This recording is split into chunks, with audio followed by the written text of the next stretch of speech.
নমস্কার বন্ধুরা, আজকে আমি করব মাথা দিয়ে মুগ ডাল। মাথাটা ভেজে নিয়েছি, এখানে সমস্ত মশলা রেডি করে নিয়েছি।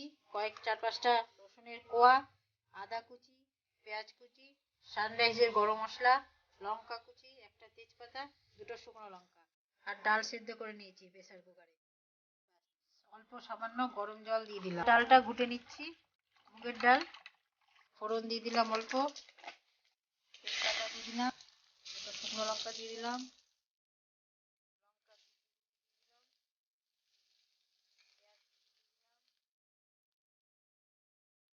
আদা কুচি দিয়ে দিলাম, রসুনগুলো থেতো করে নিয়েছি দিয়ে দিলাম। ভেজে নিই, ভাজা ভাজা গেছে। এবার এর মধ্যে জিরে ধনে গুঁড়ো 1 চামচ মেশানো আছে, জিরে ধনে গুঁড়ো দিয়ে দিলাম।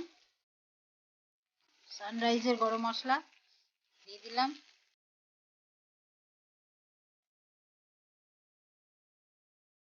এবার মাছগুলো দিয়ে দিলাম।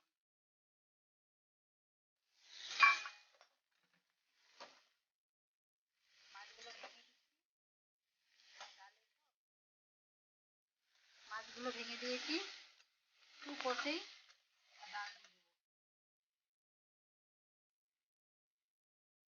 ডাল দিয়ে তারপরে লবণ। ডালগুলো সব ঢেলে দিলাম, একটু জল দিয়ে দিলাম।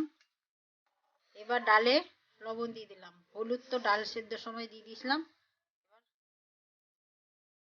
ডালটা নেড়ে নিলাম, ফুটে গেলে নামিয়ে নেব। এইভাবে করে দেখবেন, খুব সুন্দর লাগবে খেতে। আমাদের বাড়িতে সবাই এটা খুব পছন্দ করে।